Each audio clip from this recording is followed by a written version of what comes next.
hopefully more.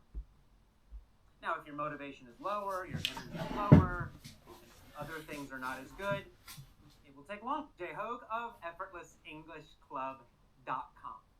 Now, a common question I get is, AJ, how long will it take with your system for me to be fluent in English? How long to speak fluent English? I get this question all of the time. And people want some exact number, 3 months, 4 months, 6 months, 8 months. But of course, it's impossible to give an exact number because everyone is different. It depends. It depends how much will you study and learn and listen every day. Will you do it every single day, or will you miss some days? Will you follow my system exactly and get faster results, or will you also still study textbooks and go to your English class and do other things which will cause you to go more slowly? What is your psychology like? Are you strongly motivated and energized and you feel fantastic? You're excited about learning English? Or not so much? See, all of these things affect the speed of you speaking confident, powerful English. Another thing, what does fluent mean? This word means different things to different people. Some people, when they say, I want to speak English fluently, they mean they just want to communicate clearly and confidently. Not perfectly, not exactly like an American or a Canadian, just communicate fairly well. Everyday situations. That's a common definition of fluency. But other people, when they say, I want to be fluent, what they're thinking in their mind, their idea is basically perfect spoken English. They want to speak exactly as I do, exactly as a native speaker does, with a perfect North American accent. So those are two very different ideas about fluency. So again, it's very hard. You have to ask me that question, I need to know all of these details. What I generally say is that generally it takes about 6 months with my lessons, using them every single day in only my lessons. And when I say fluency, I mean to communicate confidently and clearly. Not perfectly. Yes, you still might make mistakes. No, you might not have a vocabulary of 100,000 words, but you can communicate most of your ideas and feelings clearly and correctly, and people understand you. You feel confident, and the words come out of your mouth naturally. That's what I mean when I say fluently. So my answer to that question then, with my system, doing everything I just said to achieve that result, is generally 6 months. When you are very motivated, when you put all of your energy and attention and excitement and passion into English and using my lessons. When you listen to my lessons at least 1 hour a day, hopefully more. Now, if your motivation is lower, your energy is lower, and other things are not as good, it will take longer. So that's my basic answer. Now, if you want to go faster than that, then you have to increase your energy, increase your motivation, get more and more excited and passionate about learning English. Listen to my lessons maybe 2 hours a day or more, and with total concentration, total energy, total focus. And then you can get faster results. So you control a lot of your own success. I'm AJ Hogue of EffortlessEnglishClub.com.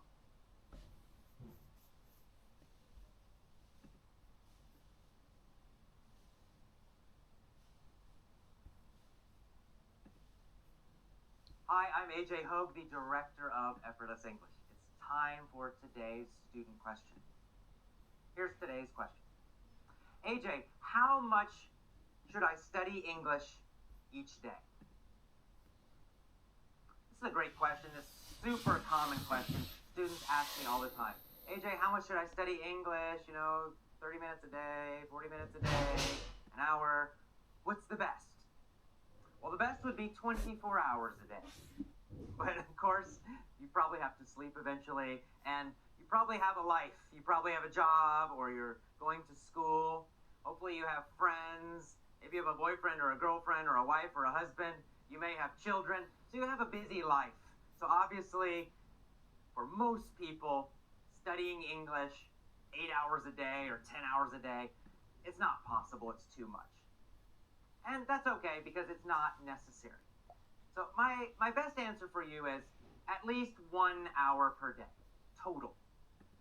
So if you can listen to English, study, learn English 1 hour per day, that's a good amount. That will help you improve steadily. You will improve by doing 1 hour a day. Now, if you're very busy, maybe 1 hour still seems like a lot. Like, oh, 1 hour a day, that's a lot. But it's actually not so tough if you break it into pieces. So, for example, 1 hour a day, you could listen to English 15 minutes when you wake up in the morning. Later, when you're going to work or going to school or cleaning the house, you could listen to English again for 15 minutes. Now you have 30 minutes that day. Then later, when you're coming home or your kids go to school or you're in a bus or driving, you could listen another 15 minutes. Now you're up to 45. And then finally, before bed, you could listen to English again for 15 more minutes. That's 1 hour. Right? Just little small pieces through the day. Anyone can do that. You can certainly do that. That gives you the minimum 1 hour per day. Do that and your English definitely will improve. Your listening will improve and your speaking will improve. And by the way, I don't like this word study. Study English. Study has this feeling of school, feels very serious, feels boring to me. I like the word play. Play English. For example, think of sports. A basketball player, right? People play basketball. People are happy to go out and play basketball for 1 hour or 2 hours or more. People love to play soccer or football. They play it. Even though they're practicing, even though they're getting better, the feeling inside, the emotion is play, fun, happiness. I want you to have that same feeling as you listen to English, practice English. I want you to play English, don't study it. So 1 hour minimum each day. If you can do more, that's great. Of course, more is better. The more you do each day, the faster you will improve. So if you can do 2 hours per day, again, break it into pieces. You can do 2 hours per day, that's even better. 3 hours per day, fantastic. 5 hours a day, incredible. Just remember, follow the pattern, break things into pieces. Use your iPod so you can walk and exercise and drive and sit in a bus or a train. You can do other things as you listen to English by using an iPod. So use these methods at least 1 hour a day. That's the minimum, and more is better. That's the answer to today's question. To learn more about the Effortless English system, join our free email course at effortlessenglishclub.com.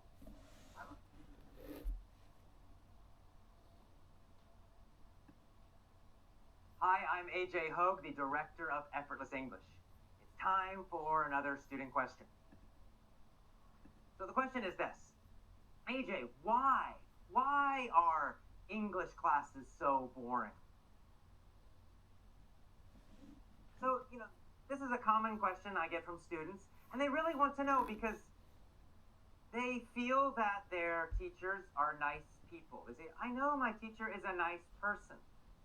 I know most teachers want to help their students. So why do they make the classes so boring? Why are the schools so boring? Well, today I'm going to share with you some teacher secrets. So I taught in many different schools in the past, a lot of different English schools. So nearly every English teacher, really all teachers, but English teachers especially, have some secrets about why they are doing certain activities. And most of what teachers do in class is not for you, it's for them. Not because they hate you, but because they try to make their own jobs easier. fact, I actually have to use a piece of paper because I've written down so many that I can't remember them all. So let's start. So let's talk about first why. Why do teachers do this? What's the reason? Are they bad people? No, they're not bad people. But teachers have a lot of pressure. Most teachers, a lot of pressure. In a middle school, in a high school, in an English school, they have pressure from their bosses. A lot of pressure. So, number one, they have pressure that they have to follow a textbook, a specific textbook. So, most bosses want all the classes to be the same. Right? Every class is the same. Doesn't matter if the students are different, the teacher's different, they still want the same textbook, the same material. So, teachers have a lot of pressure to use a textbook. I know this when I was teaching in schools. A lot of pressure from my bosses to use this textbook. You must use this textbook.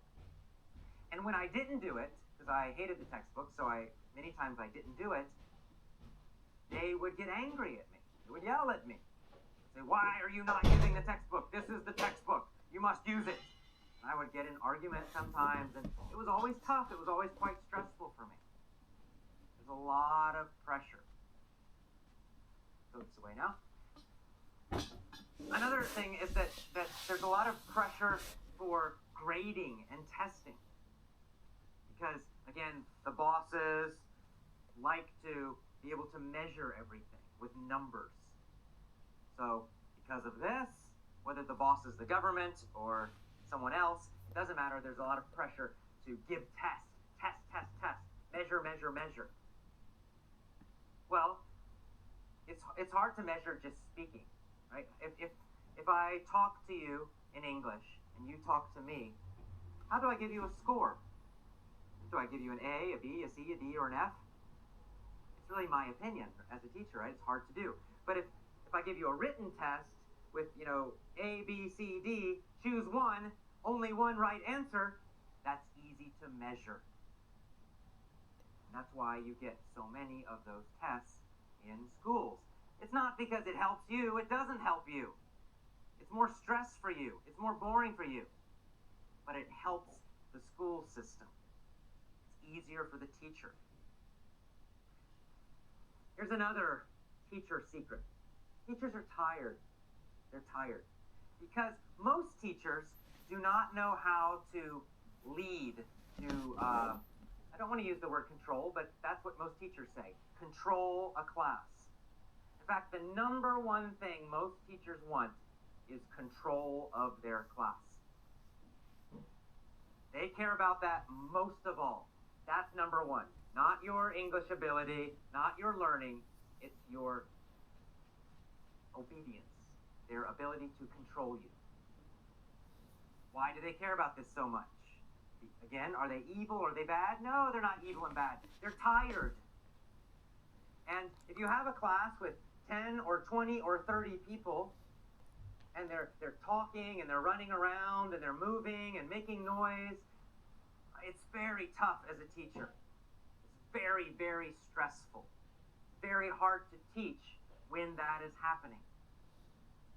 Unfortunately, most teachers are not trained how to lead a class. I don't say I control a class. I don't want to control a class. But as a teacher, my job is to keep their attention. I have to have a lot of energy. I have to teach in a certain way so that everyone is listening to me. Everyone is following me. When I was a new teacher, I didn't know how to do that. I could not do it. Now I can speak to 300 people, and most of them are focused on me and listening to me for 3 or 4 or more hours. I know how to do that now. But in the past, I didn't know how to. So in the past, also, I just wanted to control them. I just wanted them to sit quietly. So my job would be easier. And that's what most teachers want. And so, they do a lot of activities in class just to keep you quiet and controlled. That's why they use textbooks a lot.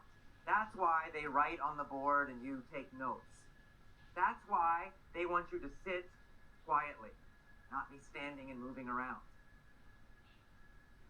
It's also why they use a lot of activities. They give you worksheets. Worksheets, they give you a paper with some questions or some exercise or some game, and then you do the game.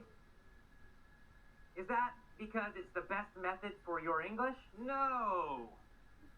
But it is the best method to control the class and to give an easy lesson. See, this is another secret. Teachers want to save time. They don't want to spend 1 hour or 2 hours every day planning difficult lessons. It's easier to give you a piece of paper with a game or something. No planning necessary or little planning. It's much easier for them. It saves them time. It saves the teacher energy. I'll give you another secret. I'm sure this has happened to you in English classes before. I use this secret many times. Sad to say, I'm sorry. Pair work. Have you done this in class where the teacher says, okay, find a partner and practice what we learned? And then you and your partner, the other student, maybe you pretend to have a conversation, or you ask each other questions in English, or you do some little activity. This is great for the teacher because when the students are talking to each other, the teacher can rest. Oh, it's great. I used to love pair work. I loved it. I would do a lot of these activities. I could stand and just kind of, very good. Very good. Just resting. I didn't have to talk much. I could just smile, watch them. The longer the better. I wanted them to talk and talk and talk and practice. Now, did this help their English? Not really. Why? Because you're talking to another person who can't speak English. Their pronunciation is terrible. Their grammar is terrible. Their vocabulary is terrible. You don't want to listen to that person speak English. That doesn't help you. You want to listen to English that is standard. You want to listen to someone from the United States or Canada or England or Australia, or someone who speaks it at a very high level, who's very fluent. Not another student who can barely speak. So it's bad for you, but it's great for the teacher. Group work, the same idea. Instead of 2 students, maybe we have 3 or 4. Put you in a group, give you a topic to discuss. Discuss, should America attack Iraq? Whatever. They always think of some question that they think will be emotional, that people can argue about. And they give it to you, and then you're supposed to, everyone, well, I think, and you're supposed to discuss. Again, it's the same problem. You're talking to other people who do not speak English very well. That's why you're students. It's okay. And what can the teacher do when this is happening? Rest. Just rest. So, this is why teachers are doing all these things. It's why they're using textbooks. It's why they're doing these kind of activities. Again, finally, don't blame your teachers. Don't hate them for this. I did it when I was teaching in the past because I didn't know what else to do. I was tired. I was stressed. My boss was pressuring me, telling me to do these things. I didn't know how to control the class. So that's why I did those things. Just to help myself not be so tired and stressed. Now I know a much, much better way to teach, so it's much, much different. The point is, for you as a student, you must find a different way. Because the schools and the teachers in the schools, most of them, are doing things for themselves, for them, not for you. They're not giving you the best method, they're doing the best method for them. So you need to find a different way. So, to learn more about the effortless English way and the effortless English system, which is very different, you can join our free email course at effortlessenglishclub.com. Hi, I'm AJ Hogue of effortlessenglishclub.com. A common question or comment that I get frequently from learners is, what can I do? Where I live, there are no native speakers. There are no Americans in my town. There are no British people, no Australians. I'll never be able to practice my English. What can I do? It's impossible. Oh my God, I have no chance to practice. That means I can't, speak English well. I'll never improve. Oh, and they write, and what should I do? What should I do? And they're always, so worried. Well, let me give you some good news.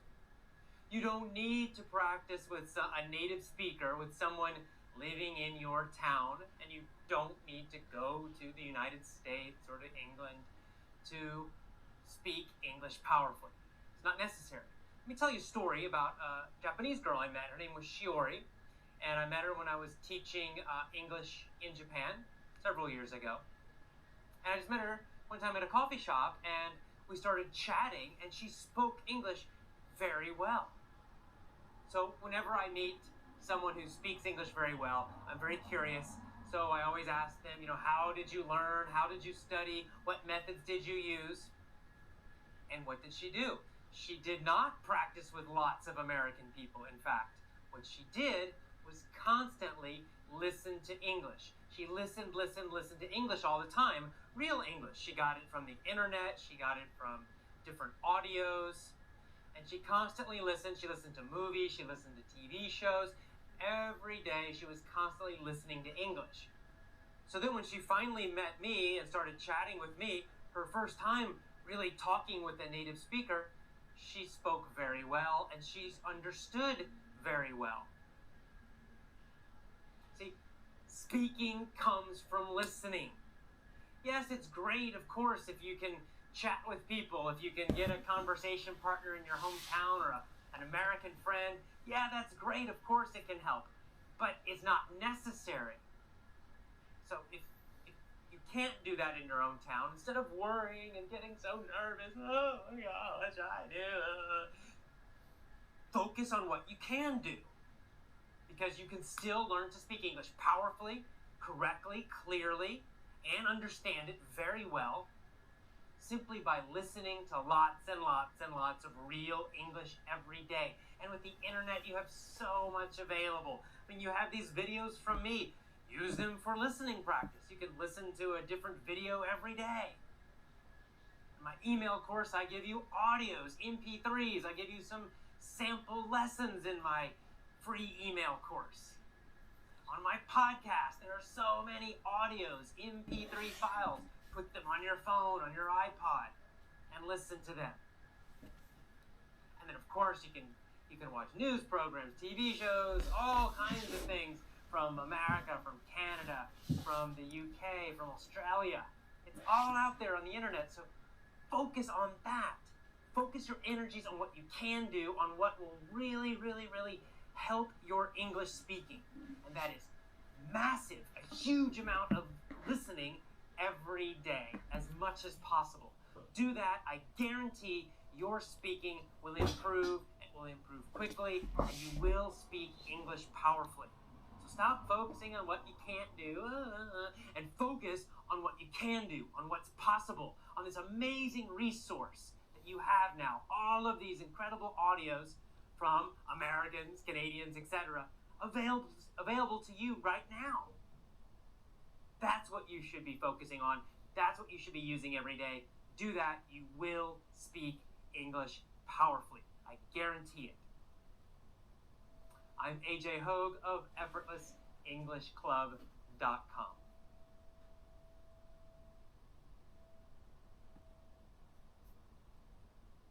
Hi, I'm AJ Hogue of EffortlessEnglishClub.com.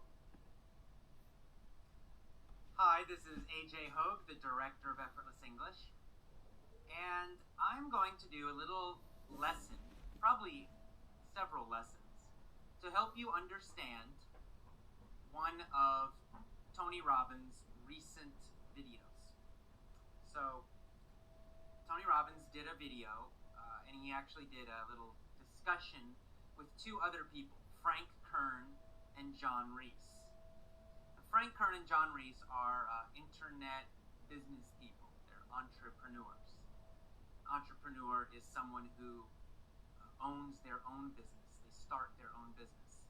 And so in this video, Tony talks with Frank Kern and John Reese, and they discuss, the kind of the difficult economy we have now, and also basically how can you get more success in your life, and whatever success is for you. Maybe that means money, maybe that means learning better English, maybe something else. But anyway, I want to help you understand this video. A lot of our members watched Tony's video, and they told me, oh, it's hard to understand. Tony talks very fast.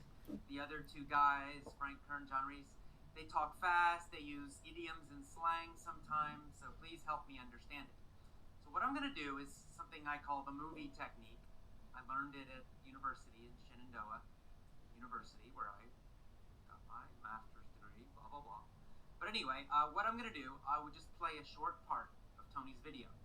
Then I'll pause his video, and then I will paraphrase what he says. In other words, I will say the same information, but I will use easier English. I'll speak a little more slowly, and I will use more common words, more direct words. And I'll help you understand this video. Now, this technique is a deep learning technique, so I go slowly so you understand everything. So in this video, this is part 1, I will do just the beginning part of the video. And we'll go little by little, and maybe I'll do part 2, part 3, part 4 later, if you like it. So let's start. We'll just play Tony's video. I'm just going to play, pause, explain, play, pause, explain. It's very simple. Hey guys, it's Tony Robbins. Listen, I've got a video here for you today that I think you'll really enjoy. Okay, beginning, he introduces himself. Hey guys. Guys just means people. Really means men, but here he's saying just, hey guys, it just means hi everybody. It says, I have a video here I think you will really enjoy. I'm, for the last, 9 months or so since the economy took its giant collapse. So he's saying, for the last 9 months, since the economy took its giant collapse. Collapse means a big fall. Something falls or kind of falls down, really the idea, fall down, like a building. You have a building, it collapses, the whole building falls down. So the economy, the world economy, especially the American economy, it fell down, right? It's gone down very fast. So that's what collapse means. So he's saying since this time, 9 months ago, the economy collapsed, went down very fast. He's been thinking. All over the world in different areas financially. I've been meeting people that are trying to figure out what to do financially. So he's saying, I've been meeting a lot of people who are trying to figure out, trying to understand what to do financially. Of course, financially means with money or about money. So Tony's meeting all these people, right? The economy went down. People are losing their jobs. And Tony is meeting a lot of these people, and they're saying, what should I do? My business is having problems, or I lost my job. So all these people need financial help. Tony's been thinking, how can I help them? How can I help them? And I've watched so many people in business who are trying to figure out what to do. Their customers are responding in a different way. So he says there are so many people in business who are trying to figure out, trying to understand or know what to do. They're having problems. Their customers are responding in a different way. Customers are not doing what they did before. Maybe they're buying less, for example. They're hanging on to their money, and their customers are hanging on to their money. To hang on to something is to hold it and keep it. It means you don't want to let go. You hang on to your money, it means you're trying to keep your money. You don't want to spend the money. You don't want to give the money. So obviously, if you're a business person, it's a problem if your customers hang on to their money, right? They're not buying from you. So Tony said, I meet a lot of people now, and their customers are holding on to the money, hanging on to the money.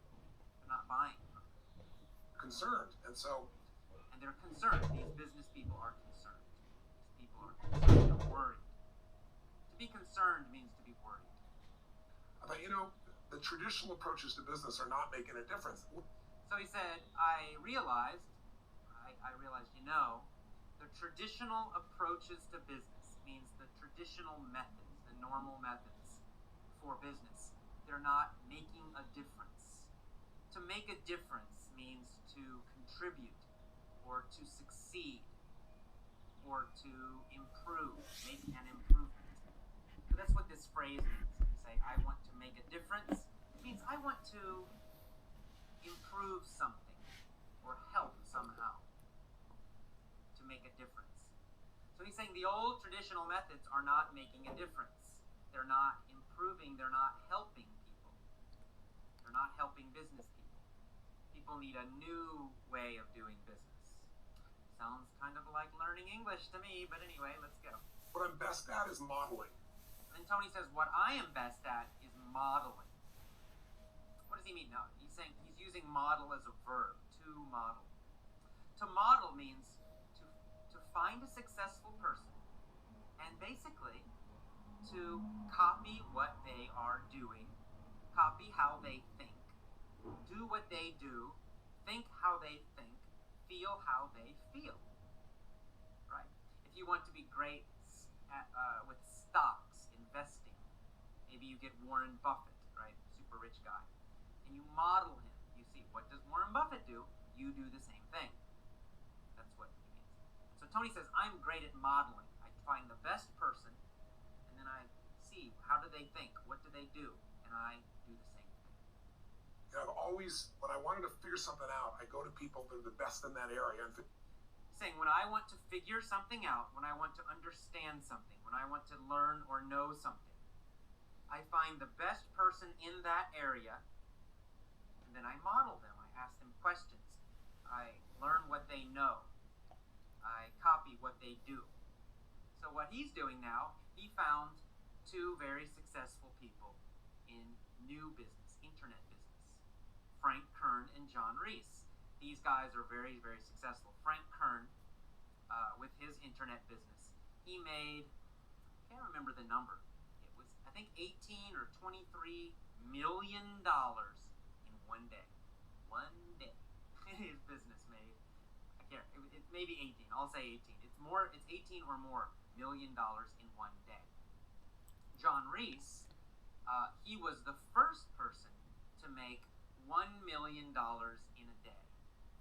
So several years ago, with his internet business, he made $1 million in just one day, 24 hours. And then later, he made a lot more money, and Frank Kern, of course, later made $18 million in one day. So these two guys are really masters. They're really, really good with internet businesses. So Tony realized, these guys are the best. I will go to them, I will talk to them, I will learn from them, so that I can also learn how to succeed with my business higher. And then Tony likes to help other people. That's his business.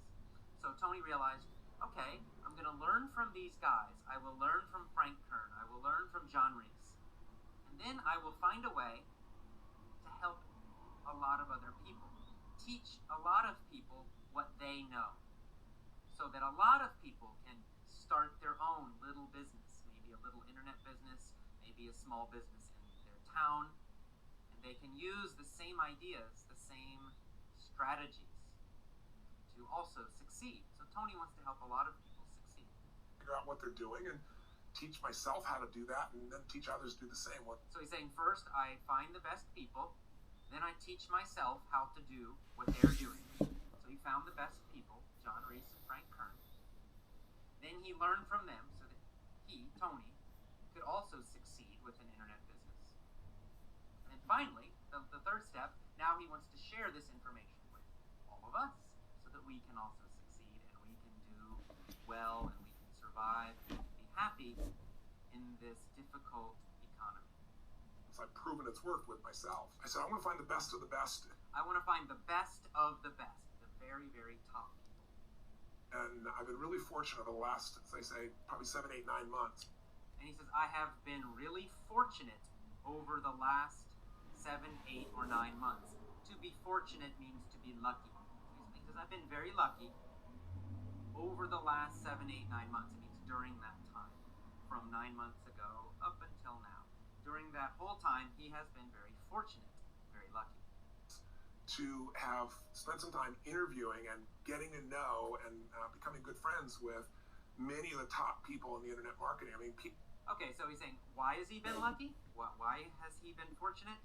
Because during this time, he has been able to meet a lot of the top internet business people, internet marketing people.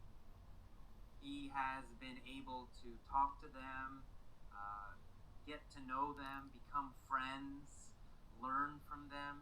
So he's out there meeting all these really successful internet business people, internet marketing people. Frank Kern and John Reese, two of the best. So Tony says, oh, I'm so lucky I can meet these really great people and learn from them.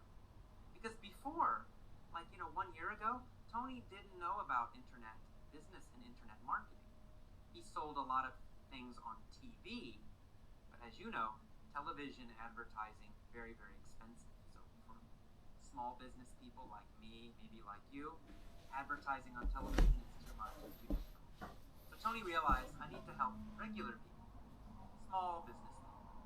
And the internet is a better kind of business for small business people. So Tony has met all these great, successful internet business people, talked to them, learned from them, and interviewed them. And now he's going to share some of this with us. People that, they're not the likely people you normally look at. I look at them as the new money masters. So he's saying, these people, these internet marketing, these internet business people, they're not the likely people you would expect. Likely means the most common, or what you would probably think, right? Usually we think of a big, rich, successful person. We imagine maybe Bill Gates. We imagine a person in a suit and a very expensive tie, expensive clothes, very serious business people, right? That's my image. That's what I imagine. That's the likely person I see, the most likely, the most common image for me of a rich, successful person. But Tony says, wow, these new internet people, internet business people, they're not like that. They're really casual, friendly, relaxed people. Very normal people. You'll see in the video, Frank Kern, he's like a surfer, man. He dresses very casual. He likes to surf in the ocean. He's a very relaxed guy. He's got long hair. These are not like kind of old, big company people, but they're very, very, very successful, very, very, very rich. And so Tony's saying, these are just normal people like you, like me, but they've learned how to succeed. And now Tony wants to learn from them and teach all of us too. They're guys that, they didn't have a traditional education. So he's saying these guys did not have traditional education, right? They didn't go to big universities at Harvard or Oxford. They don't have a PhD. Many of them, no college at all, no university. Ladies that didn't, but they found a way to add value. They found a way to add value. He means they found a way to add something valuable to their customers. They found a way to help people. That's what he's saying. To add value means to give, to add something valuable to their product, to their business, for their customers. They found a way to do something useful, helpful, valuable for their customers. That's the secret to success in business. So whether you're looking for an opportunity to figure out how to have a second income stream, or... So he's saying now, he's talking to us, he's saying, maybe you are trying to figure out, to understand, to know how to get a second income stream. What does that mean? Well, excuse me, my nose itches. A stream, is water, right? It's like a river, a small river, moving water. Well, in business, we talk about an income stream. It means a source of income. It means money is kind of coming to you like water. It's coming constantly, right? So maybe I have a product, like in my business, for example, I have my effortless English lessons. For my business, that is an income stream. It means every day people buy my lessons, and the business gets some income, some money coming. So it's constant. It's not just one time. One time's not a stream. It just comes and then it's gone. But a stream means it's constantly coming. Just like water is constantly moving in a river, in a stream. So you want an income stream for your business. You want money that's constantly coming every day. So he says maybe you have a job already, but you want a second income stream. You want another source of money coming in every day. So maybe that's why you want an internet business, or maybe that's why you want a small business. That's one possibility. You have some form of business you're considering being in or you're in and you want to learn some tools. It says, or another possible thing, maybe you already have some kind of business that you are in, that you are doing. Or maybe you are thinking about doing a business. And you want to learn how to be successful. You want to have good tools. By tools here, tools he means strategies or methods. You just want to learn some new methods, new strategies, new ways to succeed. Maybe that's it. I thought I'm going to create some great products for this, but I thought I'd just send you out for... So he said, first, I thought I would create some great products for this. So he is creating a product. You can get every month from Tony some information about succeeding with your business. I think he's calling it Money Masters. And when you join his program, every month he sends you a CD, a DVD, and a book. And each month he interviews a different successful business person. And I think it's mostly internet business. So maybe month number 1, for example, is Frank Kern. You see him in this video. He interviews Frank Kern. Frank Kern teaches Tony his secrets to success. Maybe month 2, he interviews John Reese. John Reese teaches his secrets to success. Maybe month 3, it's a new person. Maybe Perry Belcher or another very famous, successful internet business person. And so this is his product. But Tony says, also, not just my product, I want to give you some free stuff. So this video we're watching now, this is just a free video from Tony to help us succeed, to help us do better in our life. First, a neat little interview that I did with them. These guys... So this is a neat little interview I did with them, Frank Kern and John Reese. Neat here means interesting or fun. It's a fun little interview. It's a nice little interview. It's a neat one. Same neat. Guys called me up and said, can we come by? I'd love to chat with you. I said, well, we're going to chat. Let's put it on films. So he said, these guys, Frank Kern and John Reese, they called me up and they said, can we come chat with you? Right? So they called Tony on the phone. Hey, Tony, can we come chat with you? Can we come talk with you? And Tony said, well, if we're going to chat, let's put it on video. Let's record it. Let's record our conversation. Then we can share it with everybody. So that's what he's saying. They called Tony, and then they used the cameras, and they recorded their conversation. They had a very interesting conversation about some good ways to succeed, some good ideas for success. So we just knocked around, and what they wanted... So he said, we just knocked around. A little bit of kind of slang. To knock around means just to kind of, to talk or to play, but with no goal. There's not like an organized method. They just sat and they just started talking, and then something good came. But there was not a plan. They didn't write a plan before and follow some organized plan. They had a spontaneous, casual conversation. So to knock around has this idea of spontaneous, no plan.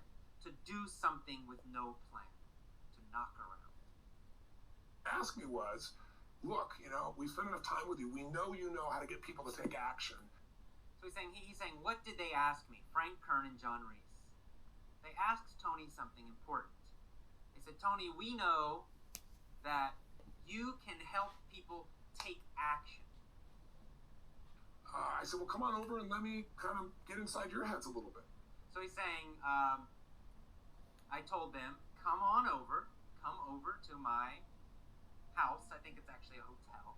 come over to my hotel and let me get inside your head a little bit. To get inside someone's head, it's another slang phrase. Let me You get say, "I want to inside get inside your head a little It bit. means I want to understand your thinking. I want to understand what you know. I want Let me to get understand inside how your you head a think. little bit. Get inside someone's head.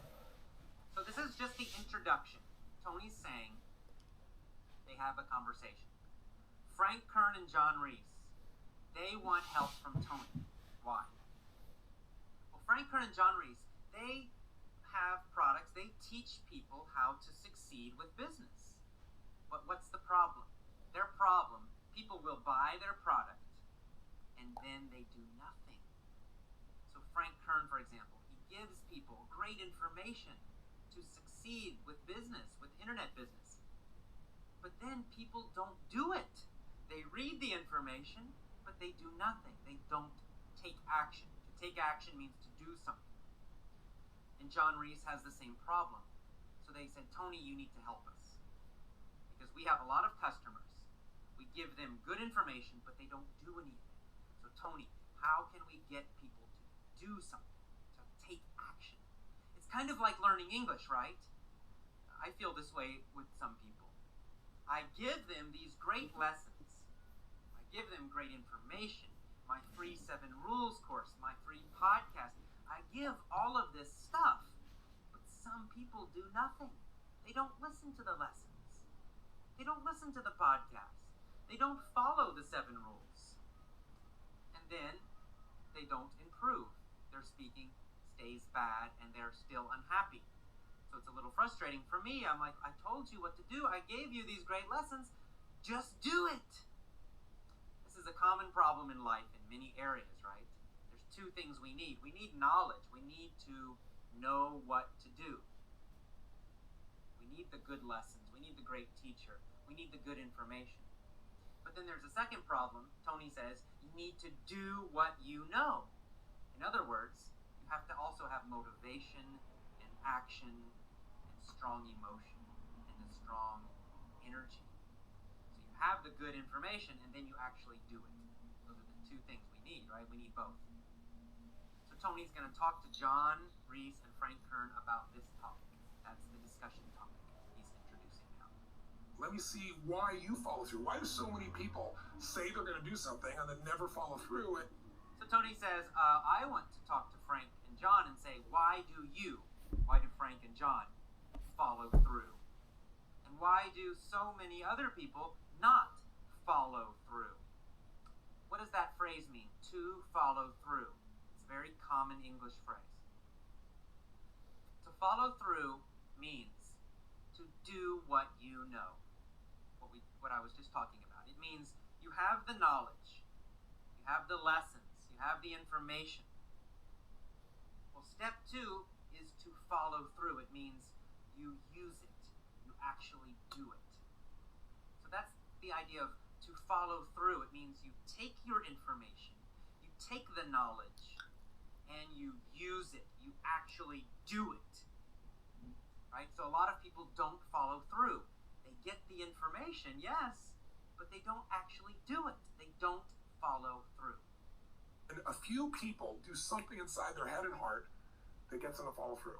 So he's saying, but a few people, they do something inside their head, or they do something inside their heart, their emotion, their feeling, that gets them, that causes them to follow through, to take action. So some people do.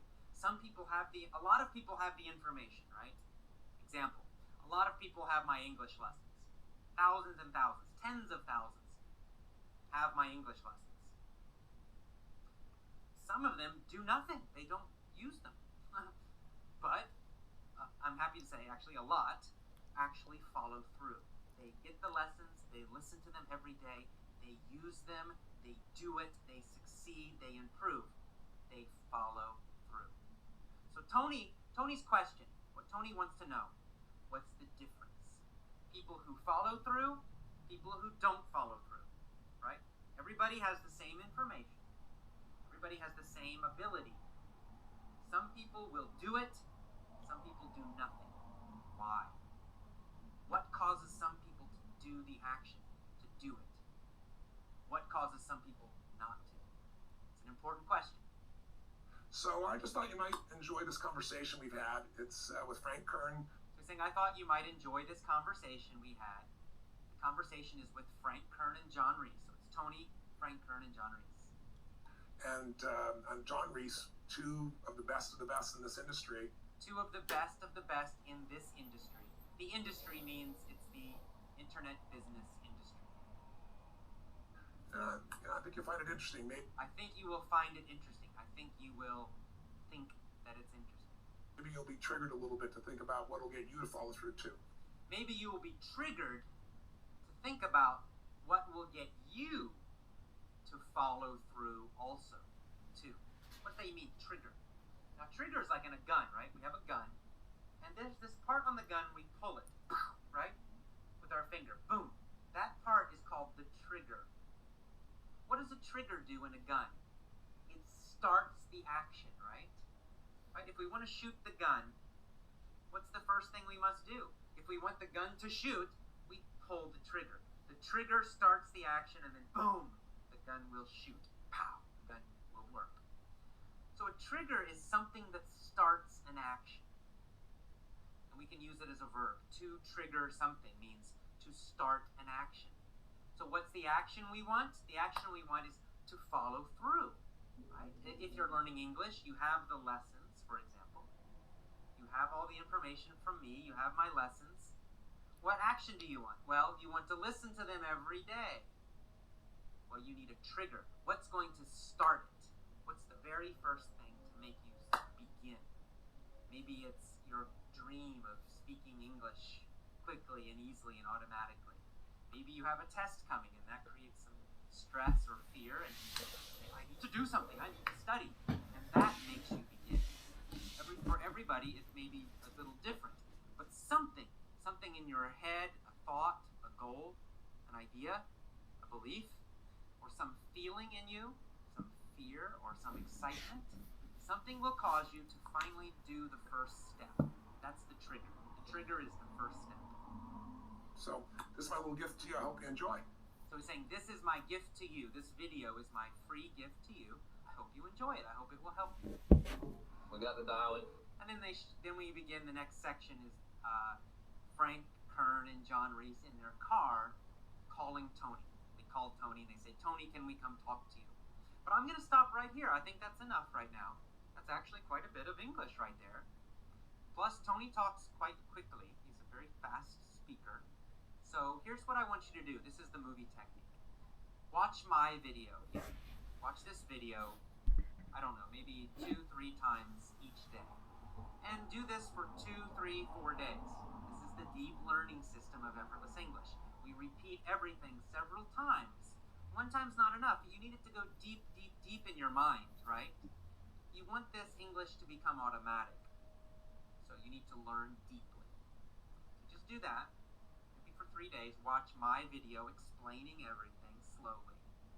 After that, next, go watch Tony's original video. Just the beginning. Just this section we just watched now. The beginning part. Let me go back. This part here with Tony talking. And then watch Tony's original video, full speed, very fast, and watch it several times. Play the beginning part, just a few minutes, right, 2-3 minutes. Then go back to the beginning, play it again. Back to the beginning, play it again. Back to the beginning, play it again. 4 or 5 times in one day. The next day, do it again. Just the beginning. 1, 2, 3, 4, 5. Maybe later in the evening, do it again. 1, 2, 3, 4, 5. That's all. You will learn this section very well, very deeply. And then, maybe if I have some time, and you're nice to me, and put nice comments on my blog, maybe I'll do part 2, and I'll explain all of the next section. And then I'll do another section. And what we're going to do, is we're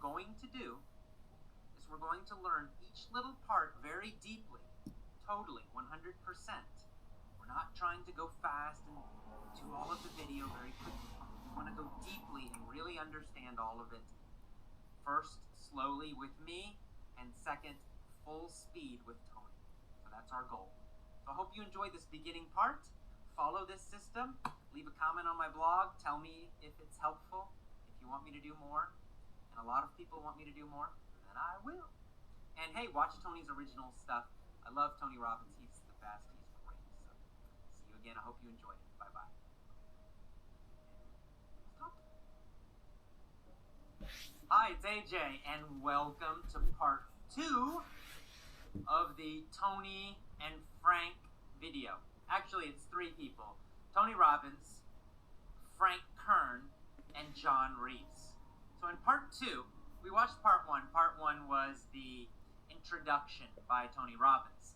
Now in part 2, we see that Frank Kern and John Reese are driving to a hotel to meet with Tony Robbins. So first we find them in their car. They're in the car and they call Tony Robbins on the phone. They have a wireless phone. So let's watch. We got the dialing. Frank. Tony, what's up?